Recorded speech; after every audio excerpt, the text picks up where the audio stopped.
नमस्कार, बहुत स्वागत है आप सभी का। जनमत देख रहे हैं आप, मैं हूं आपके साथ पद्मा कुलदीप। हरियाणा विधानसभा चुनाव के लिए मतगणना जारी है। मतगणना में बीजेपी ने वापसी की है। कांग्रेस से आगे बीजेपी निकली है। बीजेपी 49, कांग्रेस 35, आप 1 और अन्य 5 में है। तो जम्मू कश्मीर विधानसभा चुनाव के लिए मतगणना सुबह से ही जारी है। बीजेपी 26, कांग्रेस एनसी 50, पीडीपी 4 और अन्य 8 पर है। तो लगातार मतगणना जारी है। सुबह 7 बजे से ही मतगणना जारी है। आधा दिन निकल चुका है। तस्वीर भी हमारे सामने है। लगातार कुछ सीटों के परिणाम रुझानों के माध्यम से हमारे सामने आ रहे हैं। तो बीजेपी 26, कांग्रेस एनसी 52, पीडीपी 2 और अन्य जो है 5 पर है। हरियाणा विधानसभा चुनाव के लिए मतगणना जारी है। हरियाणा और जम्मू कश्मीर विधानसभा के लिए मतगणना सुबह 7 बजे से ही जारी है। मतगणना में बीजेपी ने वापसी की है। कांग्रेस से बीजेपी आगे है।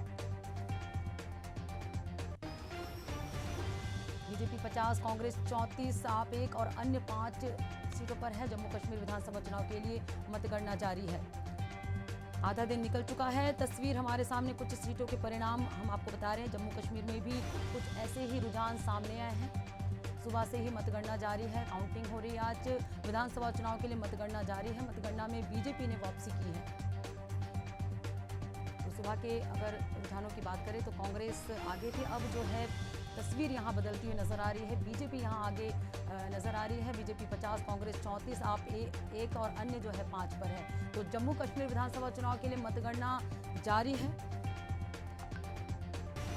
BJP 26, Congress NC 52, PDP 2। Haryana विधानसभा चुनाव के लिए मतगणना सुबह से ही जारी है। आधा दिन निकल चुका है। तस्वीरें भी लगभग यहाँ पर साफ होती नजर आ रही है। कांग्रेस से आगे जो है बीजेपी यहाँ नजर आ रही है। रुझानों की अगर बात करें तो यहाँ पर बीजेपी आगे नजर आ रही है। बीजेपी 50, कांग्रेस 34, आप 1 और अन्य जो है 5 पर है। वहीं जम्मू कश्मीर में भी जो है आज मतगणना जारी है। बीजेपी 26, कांग्रेस एनसी 52, पीडीपी 2 और अन्य 1 पर है।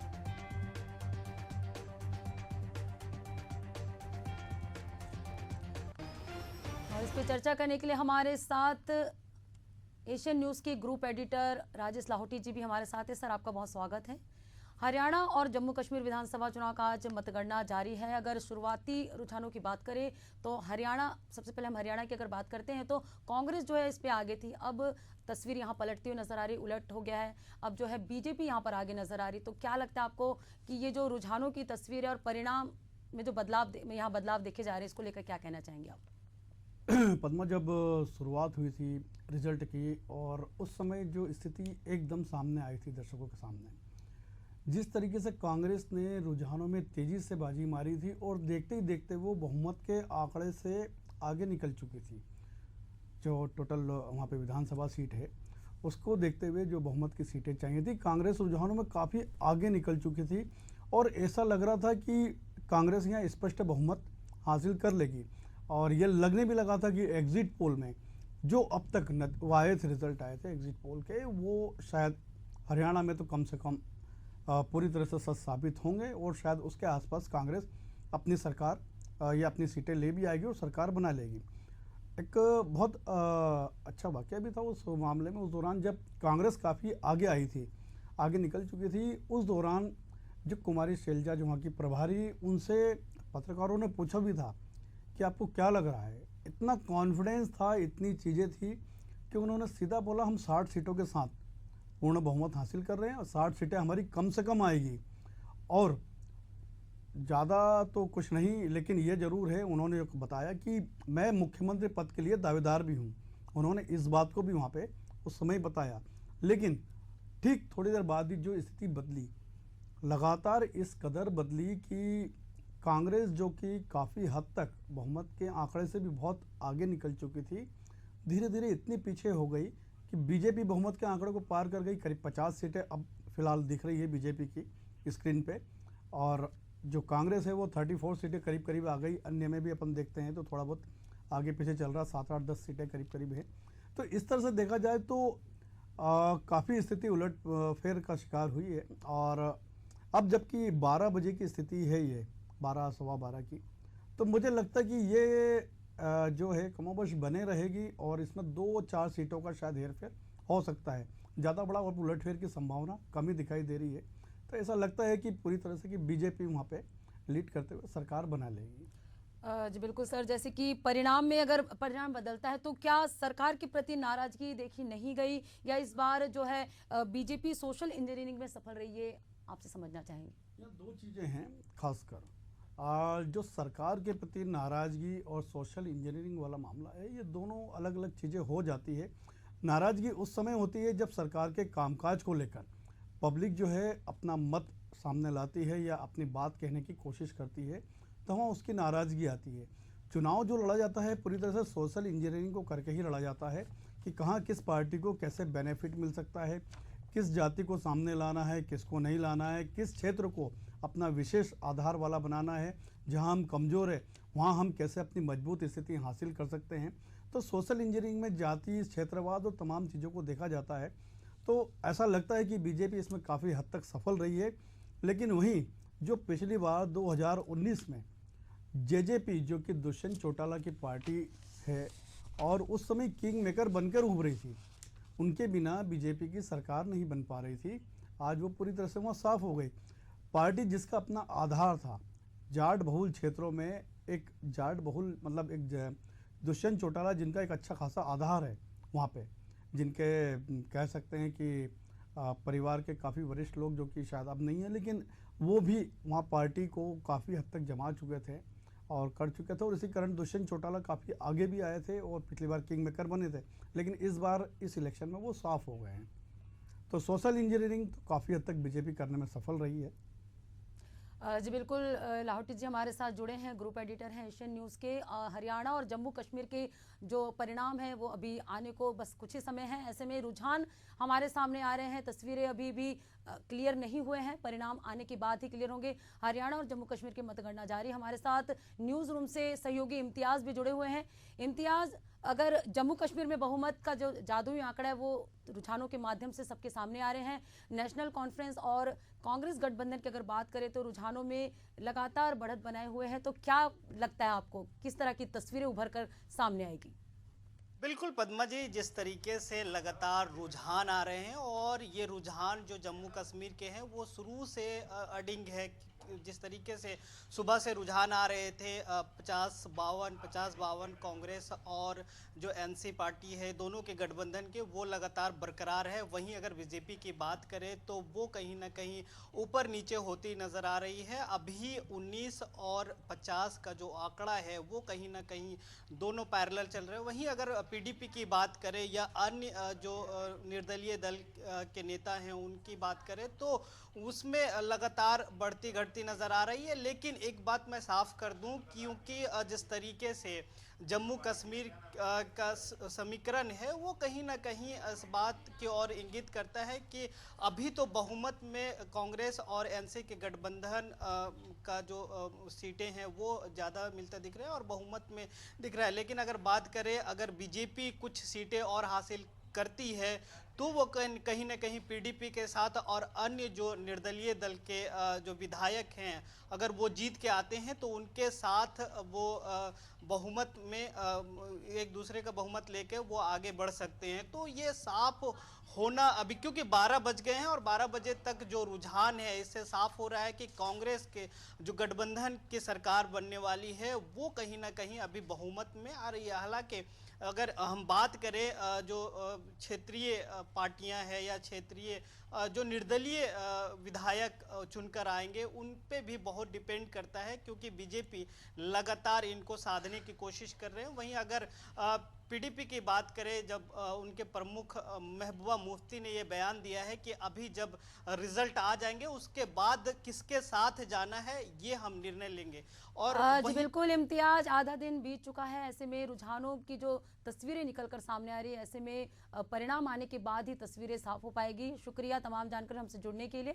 हमारे साथ इम्तियाज जुड़े हुए थे। हरियाणा और जम्मू कश्मीर में मतगणना जारी है। जम्मू कश्मीर में बहुमत का जादुई आंकड़ा 46 है। इस समय रुझानों में नेशनल कॉन्फ्रेंस और गठबंधन बहुमत के आंकड़े से जो है काफ़ी आगे है, जबकि बीजेपी अभी तक पीछे चल रही है। अगर परिणाम बदलते हैं तो इसके क्या कारण हो सकते हैं, ये तो तस्वीरें साफ होने के बाद ही पता चलेगा। अभी जो है हरियाणा और जम्मू कश्मीर में मतगणना जारी है। सुबह से ही मतगणना हो रही है। रुझानों में अगर हरियाणा विधानसभा चुनाव मतगणना की बात करें तो बीजेपी आगे चल रही है। वहीं जम्मू कश्मीर विधानसभा चुनाव में भी जो है मतगणना जारी है। जम्मू कश्मीर में एनसी और इंडिया जो है आगे चल रही है।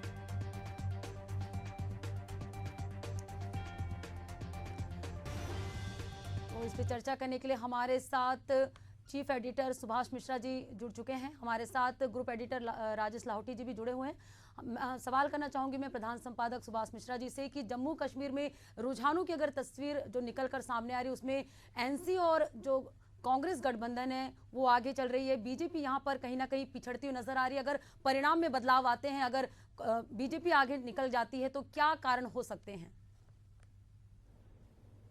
देखो पद्मा, ऐसा तो कोई लक्षण अभी दिख नहीं रहा है। हम सुबह से नजर रखे हुए हैं जम्मू कश्मीर में।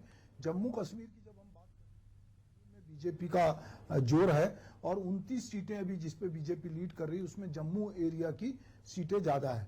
और कश्मीर में कहीं ना कहीं जो नेशनल कांग्रेस कॉन्फ्रेंस है वो और कांग्रेस जो गठबंधन है एनसी का वो उसमें आगे है। तो अगर हम अभी देखते हैं कि अभी तक जो हमारे सामने रुझान है 52 सीटें जो है 90 में से ये गठबंधन ने एनसी गठबंधन ने हासिल की है, बढ़त पाई है। पीडीपी ने अपनी हार मान ली है। महबूबा मुफ्ती ने कह दिया कि हम अपनी हार स्वीकार करते हैं। बीजेपी के पास अभी 28 सीटें दिख रही हैं और 8 अन्य के खाते में। और ये ट्रेंड सुबह से है। हरियाणा की तुलना में कश्मीर में एक स्थिरता दिख रही है फिगर में, पर हरियाणा में ये फिगर बदलते जा रहे हैं।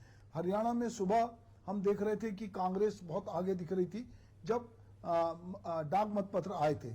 उसके बाद जब धीरे धीरे पेटी खुलना शुरू हुई तो उसके बाद जो है अभी कांग्रेस वहां पे 49 पे 34 पे दिख रही है और बीजेपी 49 पे। थोड़ी देर पहले कुछ और फिगर था, पर अभी कांग्रेस के नेता दावे कर रहे हैं कि अभी थोड़ी देर में ये रिजल्ट बदलेगा और कांग्रेस जो है वो बहुमत हासिल करेगी। तो पद्मा, एक बात तो ये हुई है कि अभी जितने सर्वे हमने देखे थे तो दोनों राज्यों में ये दिख रहा था कि कांग्रेस जो है वो बढ़त लेगी, पर हरियाणा में ऐसा लग रहा है कि इस बार बीजेपी बढ़त ले जा सकती है और तीसरी बार बीजेपी की सरकार वहां बन सकती है। पर ये अभी थोड़ा जल्दी होगा बोलना। मुझे लगता है कि 1 घंटे बाद हम इस पे सही बात कर पाएंगे। जी बिल्कुल सर, जैसे कि आप हरियाणा की बात कर रहे हैं तो क्या जो परिणाम सामने आ रहे हैं, बीजेपी यहाँ पर बढ़त बनाए हुए है, तो क्या बीजेपी की जो सोशल इंजीनियरिंग है वो वर्क किया है यहाँ पर? आपसे जानना चाहेंगे। देखिए, बीजेपी एक्चुअली में हरियाणा जो है वो दिल्ली और पंजाब और आसपास से लगा है, तो कहीं ना कहीं हरियाणा में जो है बहुत सारे आंदोलन काम कर रहे थे। तो लोगों को लग रहा था कि चाहे खिलाड़ियों का मसला हो, किसानों का मसला हो, ये सारे मसले वहां पर रंग लाएंगे। और कांग्रेस भी बहुत ओवर कॉन्फिडेंस में थी कि हमारे मुद्दे रंग लाएंगे, और लग भी रहा था, और सारी जितने रुझान आ रहे थे वो ये बात कह रहे थे। पर बीजेपी चूंकि एक कार्डर बेस्ड पार्टी है और उसका अपना काम करने का तौर तरीका है, तो बीजेपी के संगठन ने जिस तरह से काम किया है, कैंडिडेट को जिस तरह से चुना है, तो ऐसा लग रहा है कि अभी बीजेपी तीसरी बार अपनी सरकार बना सकती है। अब इसमें ये नहीं कह सकते कि मोदी की गारंटी काम आ रही है, कि वहां पे चूंकि मुख्यमंत्री भी बदला गया था तो वो बदलाव भी काम आ रहा है, या संगठन में जो लोग जिन लोगों को लगाया गया वो काम आ रहा है। तो बहुत सारे फैक्टर हैं जो हरियाणा में काम करते हैं। जी बिल्कुल, आपसे चर्चा करेंगे। हमारे साथ ग्रुप एडिटर राजेश लाहौटी जी भी हैं। सर, जैसे कि भले ही रुझानों में बीजेपी यहाँ बढ़त बनाए हुए हैं, लेकिन कई दिग्गजों की साख भी दांव पर लगी हुई है। कई दिग्गज अभी भी पीछे चल रहे हैं, तो क्या जनता की नाराजगी है इन दिग्गजों से? देखिए, हर चुनाव में जब रिजल्ट आते हैं तो ये स्थिति हम देखते ही हैं कि कई दिग्गज धराशायी हो जाते हैं और कई नए चेहरे जो कि दिग्गज का रूप रख के सामने आते हैं, वो लगातार जिस स्थिति में जिस तरीके से जीतते हैं तो उनका एक कद बड़ा भी होता है। जो नए चेहरे होते हैं, ये मान के चले कि 2-1 बार जीते हुए चेहरे होते हैं जो फिर धीरे धीरे दिग्गज का रूप लेते हैं। लेकिन वो पुराने चेहरे, जो स्थापित चेहरे होते हैं, जो मंत्रिमंडल में होते हैं या जो फिर राज्य में सत्ता के लिए प्रमुख दावेदार होते हैं, वो धराशायी होते नजर आते हैं। और इसके कारण यही होता है, खासकर उनके क्षेत्र में उनके प्रति जनता की नाराजगी सबसे बड़ा कारण यही नज़र आता है। बाकी उनका प्रभाव, उनकी सब चीज़ों में कहीं कोई कमी नहीं होती है, उनके तमाम चीज़ें एक जैसी होती है। एक चीज़ और मैं थोड़ा कहना चाहूँगा, जैसे कि अभी सुभाष जी ने बताया हरियाणा को लेके काफ़ी हद तक एक मेरा भी थोड़ा सा ऐसा मानना है खासकर कि हरियाणा में जिस तरीके से कांग्रेस आगे आई थी और उसके बाद फिर बीजेपी वापस गेन किया है बीजेपी ने, और कांग्रेस जिस तरीके से ओवर कॉन्फिडेंस दिख रही थी कि ना हम जीत रहे हैं, तमाम चीज़ें, तमाम आंदोलन की जो भी रूपरेखा हरियाणा को या इसके आसपास ही रही है, हरियाणा की स्थिति इस बार इलेक्शन में ठीक वैसी हुई है जैसे कि जो भी चुनाव गुजरा है मध्य प्रदेश का, जो अपन वहाँ पे देखे हैं, ठीक वैसी हरियाणा में स्थिति हुई है। अंतर इतना था कि यहाँ जब इलेक्शन के जब मतलब रिजल्ट आए थे तब उस समय कांग्रेस आगे नहीं थी, लेकिन उसके पहले तक स्पष्ट तौर पे ये कहा जाने लगा था, हर तरफ माहौल था कि कांग्रेस भारी बहुमत से मध्य प्रदेश की सत्ता में आ रही है। लेकिन जब रिजल्ट आए तो ठीक उल्टे आए थे और बीजेपी जबरदस्त बहुमत के साथ सत्ता में आई थी। यहाँ बस थोड़ा सा अंतर ये है कि कांग्रेस गेन करने के बाद पीछे हटी, बाकी चुनाव से पहले तक माहौल यही था कि कांग्रेस हरियाणा की सत्ता में आ रही है, लेकिन माहौल बीजेपी जैसा हुआ है। बिल्कुल सर, जैसे कि जम्मू कश्मीर में अगर देखें तो जादुई बहुमत का जो आंकड़ा है वो 46 है। ऐसे में बीजेपी पिछड़ी हुई है, अभी पिछड़ती नजर आ रही है रुझानों में। तो क्या 370 का जो फॉर्मूला है वो क्या यहाँ पर कारगर साबित नहीं हुआ? ऐसा है कि जो जम्मू और कश्मीर की अगर अपन जो बात कर रहे हैं, खासकर इसमें दो चीज़ों को समझने की ज़रूरत है कि जम्मू और कश्मीर, कहने को पूरा एक स्टेट अपन ने काउंट किया जम्मू कश्मीर, लेकिन जम्मू को हम अलग लेंगे, कश्मीर को अलग लेंगे। जम्मू को अगर हम देखें तो यहाँ पे बीजेपी ने काफ़ी हद तक और बहुत अच्छी खासी बढ़त बनाई है। जितनी सीट है वहाँ पे, उसमें सबसे ज़्यादा सीटें बीजेपी के पास ही है, उसके बाद नेशनल कॉन्फ्रेंस के पास है और बाकी दलों के पास है। तो वहाँ बीजेपी ने जो 370 और जो भी सुधारवादी कदम उठाए हैं उसमें उनको पूरा समर्थन मिला है। लेकिन वहीं अगर हम कश्मीर की बात करें तो कश्मीर में नेशनल कॉन्फ्रेंस में इन सब चीज़ों में बीजेपी को पछाड़ा है और ख़ासकर ऐसा लगता है कि यहाँ बीजेपी को वो बहुमत या मतलब वो समर्थन नहीं मिल पाया है पब्लिक का, जो कि 370 या दूसरी चीज़ों के कारण मिलना चाहिए। क्योंकि जो कश्मीरी मुसलमान हैं खासकर, वो पूरी तरह से 370 के पक्ष में दिखे थे उस समय भी। नेशनल कॉन्फ्रेंस और पीडीपी के बहुत सारे समर्थक हैं और यहाँ हमें एक बात समझने की ज़रूरत है कि जो कश्मीरी मुसलमान है वो पीडीपी का एक ठोस वोट बैंक है, ये सबसे बड़ी बात है। और जब 370 बीजेपी ने मतलब ये समझे कि हम केंद्र सरकार ने हटाया था वहाँ पे 370 ये धारा हटाई थी, उस समय पीडीपी उस काम मतलब अपने वोट बैंक का समर्थन नहीं कर पाई थी, अपने वोट बैंकों को आगे नहीं ला पाई थी, उनके समर्थन में खड़ी नहीं हो पाई थी। तो यही कारण है कि उसका वोट बैंक जो था कश्मीरी मुसलमानों का वो पीछे हटा है। और आज पीडीपी की स्थिति हम देख रहे हैं 3 से 4 सीट के करीब उतर और चढ़ रही है। मतलब 90 विधानसभा जो भी हम कह रहे हैं उसमें 3-4 सीटों की स्थिति उसकी जो है मतलब बहुत ही दयनीय टाइप की है। महबूबा मुफ्ती सईद को शायद ये नहीं था शायद अंदाज़ा कि वो इतनी बुरी तरह से पीछे आएंगी। तो इसका मुख्य कारण यही है 370 में पीडीपी को अपने वोटर्स का सहयोग नहीं मिल पाना, अपना समर्थन नहीं मिल पाना, जिस कारण पीडीपी की हालत ख़राब हुई है। और वहीं कश्मीर में खासकर इन वोटर्स का 370 को लेकर समर्थन नहीं हो पाना, लेकिन जम्मू में भरपूर समर्थन मिला है बीजेपी को। जी बिल्कुल, हमारे साथ चीफ एडिटर सुभाष मिश्रा जी भी जुड़े हुए हैं। उनसे मेरा सवाल है कि 370 वापस लाने का वादा करने वाली नेशनल कॉन्फ्रेंस को बढ़त बनाते हुए जो अभी जनता बढ़त में रखी हुई है रुझानों में, तो क्या लगता है क्या संकेत है ये? देखिए, ये कोई नेशनल कॉन्फ्रेंस कहने को कहेगी 370 तो नहीं लौटता, क्योंकि ये उसके अधिकार क्षेत्र में भी नहीं है। वो हो सकता है विधानसभा में अपना प्रस्ताव पास करे और कश्मीर की जनता को कहे कि हम ऐसा कर सकते हैं, पर यह संभव नहीं है। अभी हम देखते हैं कि अगर हम जम्मू कश्मीर की बात करते हैं तो बीजेपी के पास 28 है, कांग्रेस 8 है और एनसी 43 है, पीडीपी 2 है और अदर्स के पास 9 है। तो ये दोनों का गठबंधन मिला के 51 हो रहा है। पर ये हो सकता है ये अपना प्रस्ताव पास करे, पर ये अब 370 लौटने की बात तो कहीं दूर दूर तक नहीं दिखती है। ठीक है, विधानसभा में ये अपना प्रस्ताव पास करेंगे और विधानसभा प्रस्ताव पास करके केंद्र को भेज देगा। ऐसा हमने हजारों बार देखा कि विधानसभाएं बहुत सारे प्रस्ताव पास करती, केंद्र सरकार को भेजती है और केंद्र की डस्टबिन में वो चले जाते हैं। तो मुझे लगता है कि 370 की बात भी उसी तरह की है, वो वापस आने वाला तो नहीं है, क्योंकि वो बीजेपी का सबसे प्रमुख मुद्दा है और बीजेपी उसको लेकर बातचीत करती है। अब ये तो जम्मू कश्मीर की बात हुई। अभी बात यह है कि जम्मू कश्मीर में भी उस तरह से सरकार काम नहीं कर सकती जैसा आप समझ रहे हैं, क्योंकि वहां का स्ट्रक्चर बदल गया, वो दिल्ली की तरह हो गया है। तो वहां राज्यपाल का रोज हस्तक्षेप रहेगा, किस तरह से काम करने देंगे नहीं करने देंगे ये भी बहुत मुश्किल होगी। और जो एनसी है उसको भी बहुत सारी दिक्कत आएगी, क्योंकि जम्मू कश्मीर जो है उसका मामला बहुत नाजुक है और वो देश की सीमा से लगा हुआ है, तो वहां पर कोई सरकार राज्य की स्वतंत्र रूप से काम कर पाएगी ये सोचना बहुत मुश्किल है। मुझे लगता है कि ये मामला थोड़ा उस तरह का नहीं है जितना इजी हम लोग इसको समझ रहे हैं। ठीक है कि जनता जम्मू कश्मीर में, कश्मीर की जनता जो है बीजेपी को उस तरह से पसंद नहीं कर रही थी, तो जम्मू में अलग बीजेपी की तरफ रुझान है और कश्मीर में बीजेपी की तरफ रुझान नहीं है। तो ये मुझे लगता है। इधर हम हरियाणा की तरफ लौटते हैं तो वहां फिगर बदल रहे हैं। अभी 48 पे बीजेपी लीड कर रही, 36 पे कांग्रेस आ गई है। INLD जो है वो 1 पर, अदर्स 5 पर है, तो वहां पर भी काफी रिजल्ट में हेरफेर दिखता है।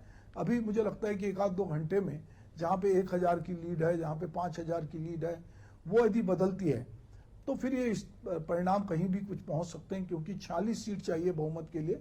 90 सीटों की हरियाणा विधानसभा है, अभी 48 पे ये लीड कर रहे हैं।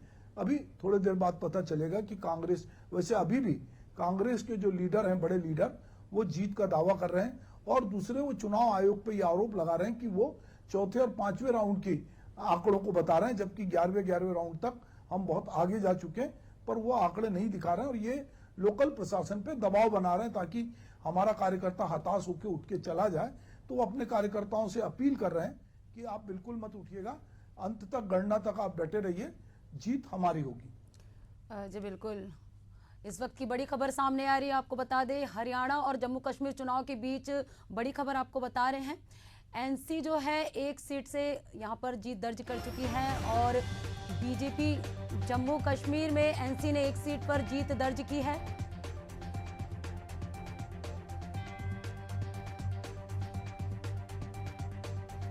नेशनल कॉन्फ्रेंस जम्मू कश्मीर से बता रहे आपको मतगणना जारी है। नेशनल कॉन्फ्रेंस ने 1 सीट से जीत दर्ज कर ली है।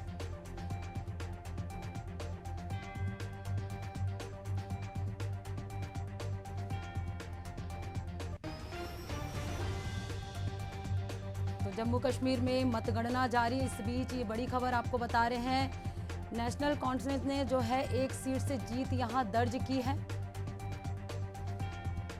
और वहीं बीजेपी भी 1 सीट पर जीत दर्ज की है। तो जम्मू कश्मीर में मतगणना जारी है, सुबह 7 बजे से ही मतगणना जारी है। बड़ी खबर निकलकर सामने आ रही है, नेशनल कॉन्फ्रेंस ने 1 सीट पर जीत दर्ज की, वहीं बीजेपी ने भी 1 सीट पर जीत दर्ज की है। तो जम्मू कश्मीर में बहुमत का जादुई आंकड़ा 46 है। बड़ी खबर निकलकर आ रही है, बीजेपी ने 1 सीट पर दर्ज किया है जीत, वहीं जम्मू कश्मीर में एनसी ने भी 1 सीट पर जीत दर्ज किया है। सुबह से ही मतगणना जारी। इस बीच बड़ी खबर निकलकर सामने आई है।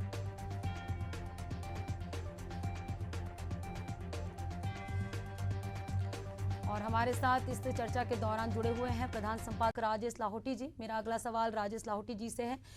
370 के विरोध और समर्थन के बीच पूरे चुनाव में अल्पसंख्यक और बहुसंख्यक का जो बवाल मचा था, उसको लेकर आपसे जानना चाहेंगे।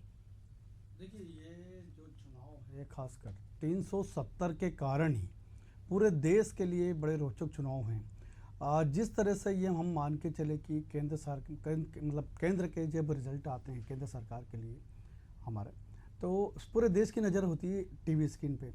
ठीक इस बार भी वैसे ही हुआ कि हरियाणा और जब जम्मू कश्मीर के विधानसभा के रिजल्ट आ रहे हैं, पूरे देश की नज़र जो है जम्मू कश्मीर के रिजल्ट पे, हरियाणा से ज़्यादा जम्मू कश्मीर को लोगों में उत्सुकता थी कि यार 370 हटाने के बाद क्या होगा, पब्लिक किस तरफ जाएगी। वो जो चीज़ें हैं, खासकर जो काफ़ी बनती बिगड़ती रही है, जिसको लेकर वहाँ की जनता कभी आस और कभी निराश होती रही है, आखिर वो चीज़ें उन्हें किस तरफ ले जाएगी या उनका मत किस तरह से बदलेगी। हम इन सब चीज़ों को देखते हुए, खासकर हमारा अपना भी जो पूरा फोकस था वो जम्मू कश्मीर के चुनाव को लेकर ही था कि जम्मू कश्मीर में सत्ता का जो ऊँट है वो किस करवट बैठेगा। और हम देख भी रहे हैं फिलहाल जो 370 के कारण ही देखा जाए तो पूरा चुनाव ऐसा लगता है कि 370 धारा के आसपास ही लड़ा गया है। यही सब कुछ फोकस पे रहा है। और हम ये देख रहे हैं खासकर कि नेशनल कॉन्फ्रेंस और पीडीपी, ये 2 दल ऐसे हैं जिनका एक आधार है जम्मू कश्मीर में। ये दोनों का आधार जो है, इनका जो वोट बैंक है बहुत अलग है। इनकी अपनी कम्युनिटी के कारण, इनके जो जातिवादी जो इक्वेशन है, उन तमाम कारण इनके अपनी जो इक्वेशन बनी हुई है, पूरे समीकरण बने हुए हैं, वो इतने अलग हैं कि इनका वोट बैंक आसानी से खिसके इसको लेके बड़ा संशय रहता है। अब तक वहाँ पे जो दो पार्टियों में खासकर मुकाबला होता रहा है, खासकर नेशनल कॉन्फ्रेंस और पीडीपी, ये दोनों ही दल, कभी एक दल जीतता है या कभी दूसरा जीतता है, पर सारे वोट जो है वो इन्हीं में बटे हुए थे। बीजेपी वहाँ जरूर तीसरा दल हुआ करता है और कांग्रेस जो है एक उसी की तरह आसपास कुछ सीटें लेके आने वाला दल रहा है। बीच में जरूर हुआ, भी हम कुछ इतिहास में अगर हम जाएं तो जब कांग्रेस ने जब सरकार बनाई थी वहाँ पे अपने जो भी है जिसका भी सहयोग लिया था 6 महीने के लिए, जब ये मान के चलें कि कांग्रेस का मुख्यमंत्री बैठा था, फिर उन्हें हटाया, फिर वो चीज़ें हुई थी काफ़ी हद तक, तो चीज़ें बिगड़ी तो है काफ़ी हद तक वहाँ पे। लेकिन हम 370 का जो आपका खासकर जो महत्वपूर्ण सवाल है, पूरा चुनाव जो उसके इर्द गिर्द रहा है, तो उसमें बीजेपी को वो समर्थन नहीं मिल पाया है जो अपेक्षित था, और पूरा देश भी ऐसा लग रहा था कि शायद बीजेपी इस बार वहाँ लीड कर सके। लेकिन जो संशय था वो ये भी था कि बेस बीजेपी का नहीं है वहाँ, तो हो सकता है कि विरोध के स्वरूप काफ़ी वोट दूसरी पार्टियों को पड़े जिनका बेस है वहाँ वोट। जी बिल्कुल। तो जम्मू कश्मीर और हरियाणा विधानसभा चुनाव की जो मतगणना है वो सुबह से ही जारी है और हमारे साथ चर्चा में मौजूद हैं प्रधान संपादक सुभाष मिश्रा जी और समूह संपादक राजेश लाहौटी जी। मेरा सवाल है प्रधान संपादक जी से कि क्या बीजेपी की सफलता ने किसान आंदोलन और पहलवानों के जो विरोध का असर है वो उसे खत्म कर दिया है? नहीं, ऐसा देखिए, कोई आंदोलन का असर ऐसे खत्म नहीं होता। इस देश के अगर हम स्वतंत्रता के बाद के आंदोलन की बात करें, फिर मंडल आयोग की बात करें और जेपी के आंदोलन की बात करें, उसके बाद यदि देश में सबसे बड़ा कोई आंदोलन हुआ था तो किसान आंदोलन, और मोदी सरकार जो सबसे पावरफुल थी उसको तीनों बिल वापस लेने पड़े थे। तो किसानों का आंदोलन अपना, किसान की कोई अपनी जात नहीं होती, उसका अपना कोई वोट बैंक नहीं होता, पर किसान ने अपना विरोध दर्ज कराया था। खिलाड़ियों का मामला भी एकदम अलग किस्म का था कि उन्होंने जो कुछ वहां पर जिस तरह की हरकतें हो रही थी उसको उन्होंने इंगित किया था कि किस तरह से उनके साथ हरकत हो रही है। तो ये दो मसले तो अपनी जगह थे, पर राजनीति में केवल एक दो मसले नहीं होते, बहुत सारी चीजें काम करती हैं कि आपका धन बल कितना है, आपका संगठन कितना काम करता है, आप कैंडिडेट कैसे चुनते हो, ये बहुत सारी चीजें हैं। और हरियाणा में ये बहुत सारे फैक्टर हैं। तो ये बात तय है कि तीसरी बार जब बीजेपी चुनाव में जा रही थी तो उन्होंने अपने मुख्यमंत्री को बदला, एक नए मुख्यमंत्री को लाया और बीजेपी ने काफी रणनीति के तहत काम किया। कांग्रेस जो है उसको थोड़ा ओवर कॉन्फिडेंस था क्योंकि सब लोग कह रहे थे कि ये 2 बार की सरकार ही जाएगी। तो अभी ये जद्दोजहद चल रही है, कांग्रेस जूझती नजर आ रही। जो कांग्रेस सर्वे में तमाम जितने सर्वे आए थे जिसमें जीत रही थी एक तरफा, अभी वो जूझ रही है। वो कहाँ बीजेपी 48 पे है तो कांग्रेस 36 पर है और अदर्स 5 पे है। आप पार्टी जो वहां खेल बिगाड़ने गई थी, क्योंकि उसको दिल्ली में चुनाव लड़ना। पद्मा, ये भी देखना पड़ेगा कि आने वाले समय में झारखंड में चुनाव है, महाराष्ट्र में चुनाव है, दिल्ली में चुनाव है। ये तीनों चुनाव भी कहीं ना कहीं असर डालेंगे। आप पार्टी राष्ट्रीय पार्टी बन गई है, वो पंजाब में है, वो दिल्ली में है, बीच में हरियाणा था। तो आप पार्टी जानबूझ के हरियाणा में वो घुसी, वहां उसने कांग्रेस के साथ कोई समझौता नहीं किया। वो अपना एक टटोलना चाहती थी अपने को, क्योंकि उसको दिल्ली में लड़ना है। महाराष्ट्र में ये गठबंधन चुनाव लड़ेगा जो कांग्रेस के साथ जुड़ा है। तो अब ये देखना है कि ये जो हरियाणा का रिजल्ट है, जम्मू कश्मीर का, जैसा राजेश लाहौटी जी कह रहे थे, सही कह रहे थे कि जम्मू पे लोगों की नजर थी कि 370 के बाद वहां पर क्या होगा। पर जो लोग जम्मू कश्मीर की फितरत को जानते हैं, जम्मू कश्मीर 2 क्षेत्रों में बटा है। जम्मू जो है वो पहाड़ के नीचे साइड में और ऊंचाई पे कश्मीर है। कश्मीर में जैसे कि 2 पार्टियां जो है, नेशनल कॉन्फ्रेंस और जो पीडीपी है, ये दोनों का अपना एक वोट बैंक था, पर कांग्रेस ने उसके साथ गठबंधन किया है और बीजेपी जो है वो जम्मू में ज्यादा अपना रोल प्ले कर पा रही है। तो अब ये आने वाले समय में जम्मू कश्मीर में 370 तो बनी रहेगी और राज्यपाल जो है, जैसे दिल्ली में काम नहीं करने दे रहे हैं आप पार्टी के लोगों को, कश्मीर में भी काम नहीं करने देंगे। कश्मीर में तो और सेंसिटिव मामला, दिल्ली से ज्यादा सेंसिबल मामला है। तो इतना आसान तो नहीं है जम्मू कश्मीर में सरकार भले ही नेशनल कॉन्फ्रेंस की बन जाए, पर इतना सरल नहीं दिख रहा है कि वहां पर उस तरह से काम कर पाएंगे।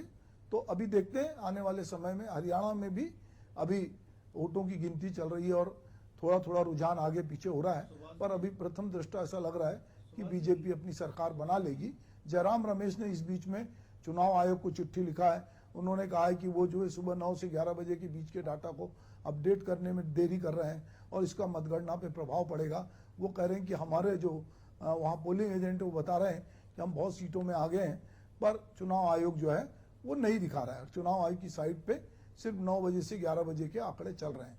तो अब हकीकत क्या है ये तो जब फाइनल रिजल्ट आएगा पता चलेगा, पर कांग्रेस अभी भी डटी हुई है और वो कह रही कि हरियाणा में हमारी सरकार बनने वाली है। जी राजेश लाहौटी जी कुछ कह रहे थे। सुभाष जी, जैसा कि आपने बताया ना, खासकर कि जम्मू कश्मीर में अब जो एलजी जो भी होगा वहाँ पे वो बहुत ही महत्वपूर्ण भूमिका में रहेगा। मुझे भी जो आपकी बात से काफ़ी हद तक मैं भी सहमत हूँ इस बात से कि जैसे दिल्ली में सरकार चली और एलजी एक पावरफुल मतलब मान के चलिए कि एक ऐसा व्यक्ति एलजी जो मतलब बनाया गया जो बिल्कुल सरकार को काफ़ी हद तक नियंत्रित कर रहा है, सरकार के डिसीजन को भी नियंत्रित कर रहे हैं वहाँ पे वो। ठीक, मुझे लगता है जम्मू कश्मीर जिस तरह से सेंसिटिव एरिया है, सेंसिटिव राज्य है, वहाँ पे भी ऐसे ही एलजी की नियुक्ति की जाएगी कि जो सरकार को केंद्र सरकार की मंशा के अनुरूप, उसकी भावना के अनुरूप, लोकतंत्र के अनुरूप चला सके और वहाँ पे अब तक जो भी इलीगल या जिस तरह की एक्टिविटीज़ होती रही उन पर अंकुश लगा सके। काफ़ी हद तक शायद वो इस तरह होगा जो सुभाष जी भी बोल रहे हैं कि एलजी ही महत्वपूर्ण किरदार में होगा वहाँ पे। तो मुझे भी बिल्कुल काफ़ी हद तक मिल रहा है और शायद पब्लिक भी इस बात से काफ़ी हद तक सहमत है कि यही सब चीज़ें हम वहाँ आगे देखेंगे भी, जो केंद्र सरकार की मंशा के अनुरूप काम करेगा। इस तरह का एलजी वहाँ पे तैनात किया जाएगा। दूसरी एक चीज़ जो और मैं कहना चाहूँगा, खासकर अभी जो आंदोलन की बात हुई थी, सुभाष जी बिल्कुल सही थे कि आंदोलन से कभी किसी को फ़र्क नहीं पड़ता, खासकर बड़ी पार्टियों को और इन चीज़ों को फ़र्क नहीं पड़ता और जो पब्लिक है उनको भी ज़्यादा कुछ वो नहीं होता है। हाँ ठीक है, वो एक वेग होता है, वो निकल जाता है, उस बहाव में कई सारी चीज़ें निकल जाती, चीज़ें थम जाती, फिर इलेक्शन का समय माहौल अलग होता है, नीतियाँ, पॉलिसी, नाराज़गी, खुशी, ये सब चीज़ें आती है जिसके तहत आदमी का, ये वोटर का वोट डलता है। लेकिन इन सब चीज़ों में जो एक सबसे बड़ा अगर नुकसान हुआ है खासकर किसान आंदोलन के कारण, तो मुझे लगता है वो जेजेपी का हुआ है, दुष्यंत चौटाला की पार्टी का, जिसने पिछली बार बीजेपी के साथ खड़े होकर सरकार बनवाई थी बीजेपी की सहयोगी दल के रूप में, और उसका जो मुख्य वोट बैंक था वो जाट थे, किसान थे, जाट किसान थे उसका जो मुख्य वोट बैंक। और जब किसान आंदोलन हुआ था तो वो उस समय जेजेपी की जो चुप्पी थी वो उसके लिए इस चुनाव में भारी पड़ गई। जो कभी किंग मेकर हुआ करता था, आज वो ऐसा लगता है इस चुनाव में पूरी तरह से साफ हो गया और वो वोट जो है कांग्रेस तरफ शायद चले गए। एकदम सही है, जी बिल्कुल, जनता ने वंशवाद को खारिज किया है। जी बहुत बहुत शुक्रिया हमारे साथ इस चर्चा